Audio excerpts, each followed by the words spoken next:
If you are not familiar with the series, Gabe and Tycho run the Startling Developments Detective Agency, and they generally investigate matters of the occult.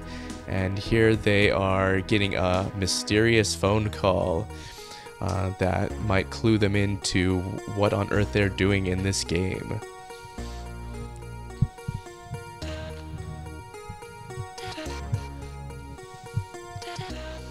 This series was originally planned as a 4-game series, and the first 2 games were done by Hothead Games, and after they did the first 2 games, they decided they didn't want to work on the series anymore, so they went to work on some other things. And Penny Arcade approached us and said that they liked our work on our previous games like Breath of Death 7 and Cthulhu Saves the World, and were interested if we'd like to continue the series for them. And me and my partner Bill Sternberg are both big Penny Arcade fans, so we said sure, we'd love to.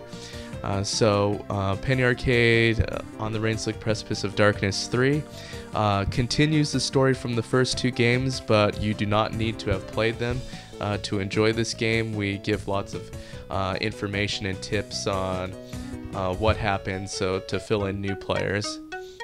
Yeah, we've got Gabe in the front, Tycho in the middle, and Tycho's niece Anne Claire in the back. And for most of the game, you'll have a 4-person party. We haven't met the other members yet. So here we have them investigating Pelican Bay, which if you've played the first 2 games, you might remember from those. We thought it would be fun to have a little throwback dungeon as our tutorial area. And here it explains the magic system, how unlike most RPGs, at the start of each battle you only start out with 0 MP, and then it goes up by 1 each turn. And it resets at the beginning of each battle, so there's no point in trying to save it up for another battle. Thought this would be a good idea to try to encourage players to take advantage of the various abilities and spells that they have, rather than trying to save them all for some big boss fight at the end. We also have a slightly different item system in that you only have a few items, but they are replenished at the beginning of each battle. And you can, later on, an item store is unlocked where you can upgrade them and make them more powerful and give you more uses of them per battle. If you notice at the top of the screen, we have a time bar that is very obviously inspired by the Grandia series. And like that series, we have certain abilities that give you the power to push enemies back on the time bar so that they don't get as many abilities off, which we think makes things more interesting because you can try to interrupt them, and it's not just one team doing all their moves and the enemies doing theirs.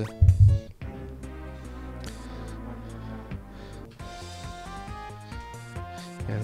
I said the game has several different difficulty levels, so if you're interested in perfecting strategies and such, you can choose the harder difficulties, and if you're more focused on just the story and the characters, you can choose one of the easier difficulties and focus more on that.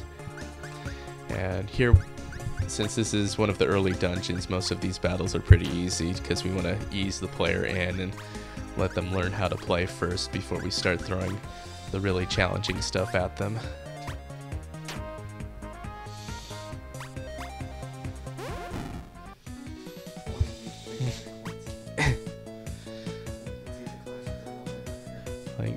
Gabe just got the Eager passive ability, which makes his first turn come up a lot faster than normal. And then Tycho got the RTFM ability, which lets him throw a book at the enemy. And later on in the game, you unlock additional ones and additional slots to equip them in.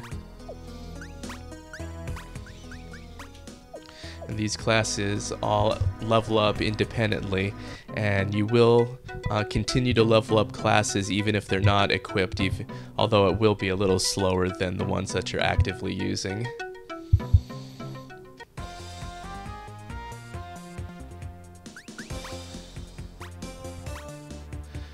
Here Gabe's going to use the Call of the Hobo ability to inflict hoboism on one of these hominids. And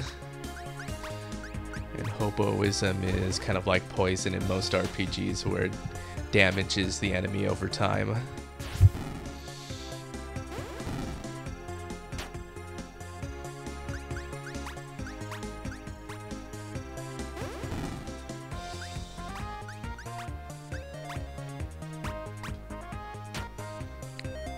Pretty soon we're going to meet the fourth character of our adventuring party, who is a brand new character that was created specifically for this game and is not in any of the Penny Arcade comics.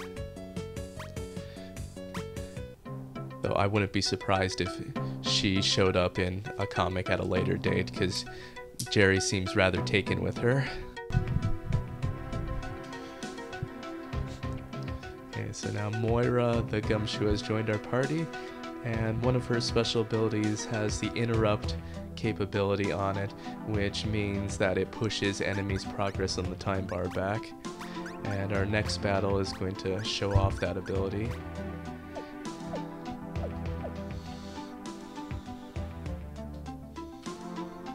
And some battles have special conditions, like in this one, interrupt attacks are more effective than normal.